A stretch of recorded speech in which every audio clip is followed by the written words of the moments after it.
আসসালামু আলাইকুম। আজকের বাংলা নিউজে সবাইকে জানাচ্ছি স্বাগতম। শুরুতে জানাচ্ছি বিশ্ব আলোচিত খবরের সংবাদ শিরোনাম। আজকের বাংলা নিউজের সাথেই থাকুন। ইসরায়েলের প্রধানমন্ত্রী বেনিয়ামিন নেতানিয়াহু বলেছেন ইসরায়েলের পুরো গাজা উপত্যকার নিয়ন্ত্রণ নিতে চায়। তিনি বলেছেন হামাসের প্রভাবমুক্ত একটি ভবিষ্যৎ বেসামরিক প্রশাসন প্রতিষ্ঠার জন্য ইসরায়েল গাজা দখল করতে চায়। ফক্স নিউজকে দেওয়া এক সাক্ষাৎকারে এসব কথা বলেন তিনি।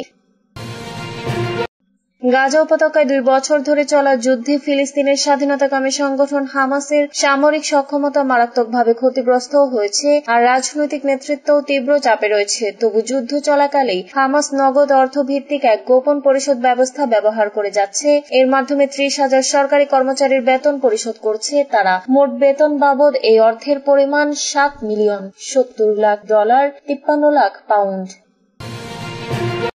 ফিলিস্তিনের গাজায় ইসরায়েলের নৃশংসতা থেকে বাদ পড়ছে না কিছুই। উপত্যকাটিতে নির্বিচার হত্যাকাণ্ড চালানো হচ্ছে, সৃষ্টি করা হয়েছে খাবারের সংকট, এমনকি ইসরায়েলের হামলা থেকে বাদ পড়ছে না ফসলি জমিও। জাতিসংঘের হিসাবে গাজায় আর মাত্র 1.5% ফসলি জমি চাষাবাদের যোগ্য রয়েছে।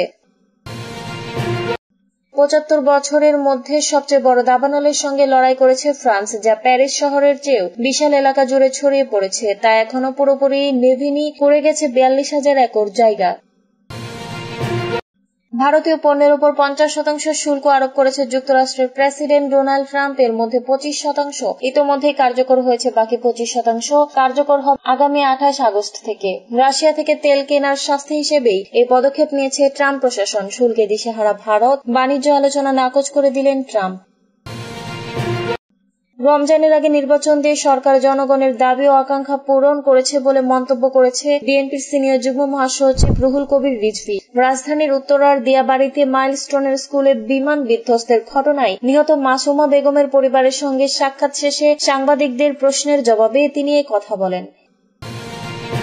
এতক্ষণ শুনছিলেন বিশ্ব আলোচিত খবরের সংবাদ শিরোনাম। এবার বিস্তারিত।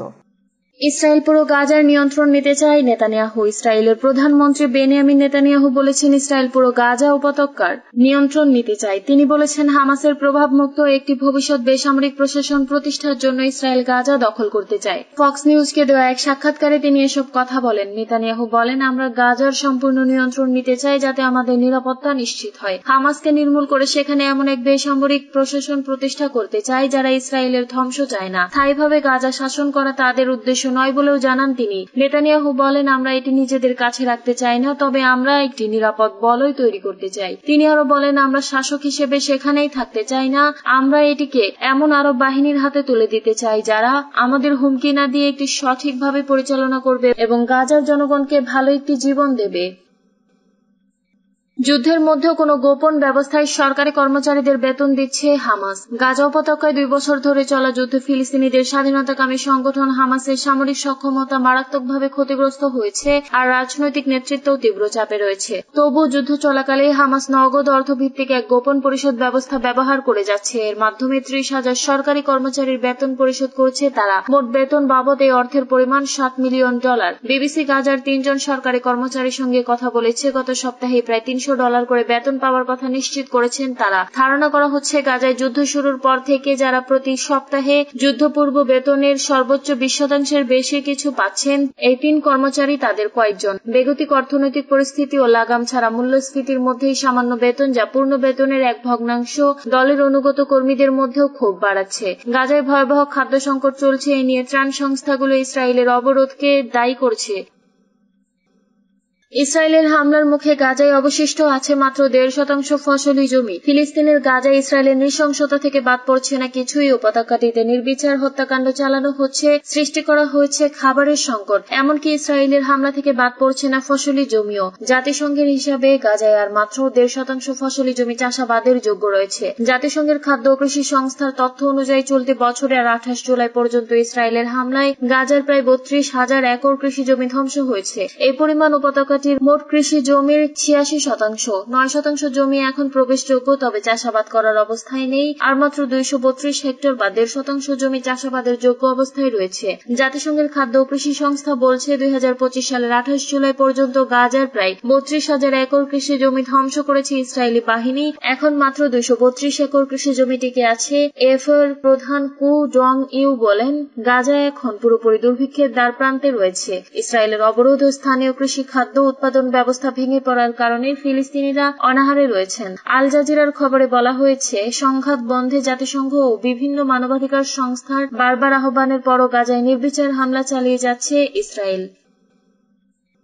ফ্রান্সে ভয়াবহ দাবানল পড়ে গেছে ৪২,০০০ একর এলাকা। ৭৫ বছরের মধ্যে সবচেয়ে বড় দাবানলের সঙ্গে লড়াই করেছে ফ্রান্স, যা প্যারিসের শহরের চেয়েও বিশাল এলাকা জুড়ে ছড়িয়ে পড়েছে, তা এখনো পুরোপুরি নেভেনি। আগামী কয়েকদিন ধরে তা জ্বলতেই থাকবে, যদিও বর্তমানে আগুন নিয়ন্ত্রণে রয়েছে বলে শুক্রবার ভোরে জানিয়েছে স্থানীয় প্রশাসন। দেশটির দক্ষিণাঞ্চলে অড অঞ্চলে দাবানল নিয়ন্ত্রণে কাজ করেছেন ২,০০০-এরও বেশি দমকল কর্মী ও ৫০০-র বেশি অগ্নি নির্বাপক যানবাহন। তাদের সঙ্গে যুক্ত রয়েছেন সেনাবাহিনী ও জাতীয় পুলিশ সদস্যরাও। মঙ্গলবার রিবোথ গ্রামের পার্শ্ববর্তী এলাকায় আগুনের সূত্রপাত ঘটে। এ পর্যন্ত একজন নারী নিহত হয়েছেন এবং ১৩ জন আহত হয়েছেন, যাদের মধ্যে ১১ জনই দমকল কর্মী। ২ জনের অবস্থা আশঙ্কাজনক। আগুন এখন নিয়ন্ত্রণে। ফরাসি সংবাদ মাধ্যমকে জানান অড প্রশাসনের সেক্রেটারি জেনারেল লুসি রোয়েশ। তবে পুরোপুরি নিভে যেতে এখনো সময় লাগবে বলে জানিয়েছেন অডের প্রিফেক্ট ক্রিস্টিয়ান পুজে। তার ভাষায় এখনো অনেক কাজ বাকি। বিবিসি বলছে, দাবানল নিয়ন্ত্রণে কাজ করছে পানি ছোড়ার বিশেষ বিমান। ইতোমধ্যে আগুনে এখন পর্যন্ত ১৭,০০০ হেক্টরেরও বেশি এলাকা পুড়িয়ে দিয়েছে, যা প্রায় ৪২,০০০ একরের সমান। আগুনে ধ্বংসপ্রাপ্ত বনাঞ্চলে জনসাধারণের প্রবেশ অন্তত রবিবার পর্যন্ত নিষিদ্ধ করা হয়েছে, কারণ সেসব এলাকায় বৈদ্যুতিক তার ছিঁড়ে পড়েছে এবং এখনো বহু ঝুঁকি রয়ে গেছে। শুল্কে দিশেহারা ভারত, বাণিজ্য আলোচনা নাকচ করে দিলেন ট্রাম্প। ভারতীয় পণ্যের ওপর ৫০% শুল্ক আরোপ করেছেন যুক্তরাষ্ট্রের প্রেসিডেন্ট ডোনাল্ড ট্রাম্প। এর মধ্যে ২৫% ইতোমধ্যেই কার্যকর হয়েছে। বাকি ২৫% কার্যকর হবে আগামী ২৮ আগস্ট থেকে। রাশিয়া থেকে তেল কেনার শাস্তি হিসেবে এই পদক্ষেপ নিয়েছে ট্রাম্প প্রশাসন। শুল্ক বৃদ্ধির পাশাপাশি ভারতের সঙ্গে বাণিজ্য থেকে আলোচনা থেকেও সরে দাঁড়িয়েছেন ট্রাম্প। তিনি সাফ জানিয়ে দিয়েছেন, যতদিন না শুল্ক সংক্রান্ত বিরোধ মেটানো যাচ্ছে ততদিন পর্যন্ত ভারতের সঙ্গে কোনো বাণিজ্য আলোচনা হবে না। ভারতীয় বার্তা সংস্থা ANI এর বরাত দিয়ে শুক্রবার এক প্রতিবেদনে এ তথ্য জানিয়েছে সংবাদ মাধ্যম এনডিটিভি। হোয়াইট হাউসের ওভাল অফিসে সংবাদ সংস্থা ANI জানতে চায়, নতুন শুল্কের উপর ভারতের সঙ্গে তিনি আলোচনার আশা করছেন কিনা। জবাবে ট্রাম্প বলেন, না, এটা সমাধান হওয়ার আগে কিছুই হবে না। এর আগে গত বুধবার প্রেসিডেন্টের এক নির্বাহী আদেশে জানানো হয়, জাতীয় নিরাপত্তা ও বৈদেশিক নীতির স্বার্থে ভারতের পণ্যের উপর অতিরিক্ত 25% শুল্ক আরোপ করা হয়েছে। এর ফলে ভারতের উপর মোট শুল্কের হার দাঁড়িয়েছে 50%।